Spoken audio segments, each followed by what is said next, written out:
트럼프 행정부의 관세 정책으로 인해서 연일 세계 경제가 흔들리고 있습니다. 얼마 전 기사에서 미국을 탈출하는 자본, 이런 관련한 기사들이 많이 나왔습니다. 이 기사도 보면 세계는 미국 탈출 중이라는 그런 내용들인데, 미국에 있는 자본들과 그리고 과학 인재들 또는 그리고 여행객들이 미국 방문객들이 수가 굉장히 줄어들어가고 있더라라는 그런 관련된 내용입니다. 그 내용들을 자세히 살펴보면 우선 자본 유출을 한번 보도록 하겠습니다. 미국에서의 자본 유출. 기본적으로 외국에서 미국 내로 투입된 그런 자본들도 있고 미국 내의 자본들도 있는데 이런 자본들이 외국으로 유출되는 그런 상황들이 지금 벌어지고 있습니다. 예를 들어서 미국에 있는 그런 투자자문에서 아니면 미국에 투자되어 있는 자본들을 회수해서 독일 채권을 산다든지 아니면 스위스로 이동한다. 스위스 프랑을 타서 스위스로 이동한다든지 아니면은 일본 채권을 탄다든지 이렇게 미국에 있는 채권을 팔거나 미국에 있는 아니면 자산들을 팔아서 다른 나라 독일이라든지 일본 또는 프랑스로 이렇게 자금이 흘러들어가는 그런 모습이 보였다고 합니다. 왜 그러냐? 실질적으로 많은 투자자들, 미국 내에 있는 투자자들, 외국에서의 투자자들을 봤을 때 미국 내에 있는 자산 투자가 이제는 신뢰롭지 않다고 보고 있는 것 같습니다. 세계적으로 안전자산이라고 하면 반드시 들어가는 것들이 있었습니다. 미국의 달러 또는 미국의 국채, 그리고 금, 이런 것들을 3대 안전자산이라고 하는데 사실 보면 금은 안전자산이라고 하기에는 조금 다른 모습을 보이기도 하고 금은 안전자산에서는 조금 벗어난다라는 그런 이야기를 하는 사람들도 있습니다. 근데 전통적으로 달러와 채권은 미 채권들은 안전자산이라고 이렇게 믿어왔고 지금도 그렇게 생각하고 있는데 실제 지금 4월 들어서 미국에 있는 달러가 약세를 보이기 시작했고 그리고 채권 가격, 미 국채 가격이 지금 점점점 떨어지고 있다. 미 국채 가격이 떨어진다라는 것은 이자율이 올라간다라는 것을 이야기합니다. 이 미국채의 가격이 떨어진다라는 것들은 미국채를 가지고 있는 주체들, 기관이라든지 나라들이 미국채를 팔기 시작했다라는 거죠. 미국채를 팔게 되니까는 미국에 있는 재무부가 국채를 발행하기 위해서는 이자를 많이 줄 수밖에 없는 그런 상황을 맞이하게 된 거죠. 실제 자본 유출이 되는 것들을 다시 한번 살펴보면 미국에 있는 채권들을 판다든지 미국에 있는 주식을 팔아서 그 자본들이 다른 나라, 전통적으로 경제적 강국인 독일이라든지 일본으로 미국의 자본들이 흘러들어가고 있다는 것 또는 스위스 프랑을 타서 스위스 계좌에 입력되는 그런 상황들도 지금 발견되고 있습니다. 연일 이 뉴스가 계속 나오는데 미국의 명문대일 뿐만이 아니라 세계적으로 명문대의 이름을 계속 올리고 있는 하버드 대학에 대한 내용들이 나오고 있습니다. 하버드 대학에 있는 내용도 어떤 거냐?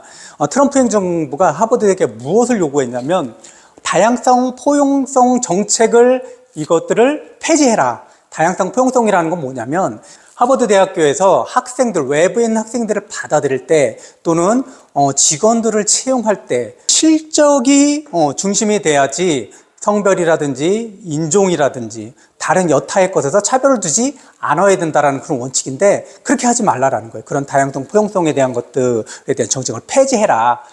그것들을 안 하면은 지금까지 하버드 대학에 지원했던 지원금들을 동결하겠다. 그래서 지금 3조 원가량, 하버드 대학을 지원했던 지원금 3조 원가량을 동결한 상태고, 추가로 더 동결할 것이라고 압박을 하고 있는 그런 상황입니다. 여기서 불거진 것들 중에 하나가 뭐냐면, 하버드 대학에서는 세계적인 인재들이 다 모이는 곳인데 그곳에서 팔레스타인에 대한 그런 옹호 시위 또는 반유대주의적인 시위 이런 것들이 일어났는데 트럼프 정부에서 이런 것들을 막어라라고 얘기했지만 하버드 대학 내에서는 그건 대학의 자율권에 맡겨야 되는 것이다. 연구라든지 아니면은 직원 또는 학생에 대한 선발권은 학교의 자율권인데 그것들이 정부에서 억압하는 것들은 헌법에 위배된다라고 해서 이 내용들을 법원에 제소한 그런 상황입니다. 이거는 하버드 대학만의 문제가 아니라 펜실베니아 대학, 프린스턴 대학 등 미국의 명문 대학 전체적으로 이런 압박들을 가하고 있는 상황입니다. 이렇게 되게 되면 외부의 인재들이 미국 내의 유명 대학으로 들어가는 그런 통로들이 줄어들 수도 있다는 거죠. 이것과 아울러서 어떤 현상들이 벌어지냐, 그럼 과학 인재들도 지금 미국 내에서 예전에 같은 경우는 과학적인 인재라든지 다른 인재들, 그런 인재들이 미국 내로 모여들었는데 이 과학 인재들이 미국 내에서 다 유럽이라든지 다른 나라로 이렇게 옮겨가고 있는 그런 현상들이 보여지고 있는데 왜 그러냐, 이유를 잠깐 보면 연구비가 지속적으로 삭감되는 이유들도 있고, 그리고 또는 비자, 외국에서 미국으로 들어오는 그 비자라든지 이민 정책들에 대해서 좀 더 까다로워진 그런 상황들이라는 거죠. 또는 학문적 자유, 어떠한 자유로운 연구 활동을 보장하는 게 아니라 정치적으로 그런 영역 활동에 대해서 제한을 두거나 이런 상황들이 있다라는 거죠. 차별, 인종에 대한 차별들 또는 환경 분위기에 대한 악화 등으로 인해서 여기 미국이 학문을 하기에는 안전한 곳이 아니구나, 학문을 하기에는 자율성이 보장되어 있지 않구나라고 해서 미국을 떠나려고 하는 움직임들이 있고, 이것과 맞물려서 프랑스에서는 그러면 미국에서 나오려고 하는 인재들 우리는 좀 더 우대해서 받아들이겠다, 적극적으로 받아들이겠다, 이런 이야기들을 지금 하고 있는 상황입니다. 그리고 마지막으로 보면 지금까지의 미국을 방문한 관광객들이 올해 들어서 많이 줄었다고 합니다. 2025년 3월, 2024년 3월에 비유했을 때 방문객들이 굉장히 많이 줄었는데, 콜롬비아 같은 경우는 마이너스 33%까지. 그 다음에 캐나다는 32%, 캐나다나 멕시코 같은 경우는 국경 지역에 실제적으로 다른 국경 지역에서 그런 감시 체제들이 훨씬 더 많아졌고, 그리고 캐나다하고 멕시코 같은 경우는 25% 관세, 이런 것들 때문에 정서도 되게 안 좋죠. 그래서 캐나다에서 국경을 통해서 미국으로 여행을 가는 방문객의 수가 32%나 줄었다고 합니다. 멕시코 17% 줄고, 영국도 14%, 독일 같은 경우는 28%가 줄었다. 우리나라 같은 경우에는 15%가 줄었다고 합니다. 이렇게 지금 앞에서 다시 보면 미국 내에서 지금 세계가 미국을 탈출하고 있다, 이런 뉴스에 관련해서 세 가지의 탈출이 이루어지는데, 첫 번째는 자본의 유출들, 탈출이 일어나고 있고, 두 번째는 인재가 탈출하고 있고, 세 번째는 방문객들이 방문하지 않더라, 이런 현상들이 지금 벌어지고 있다는 거죠.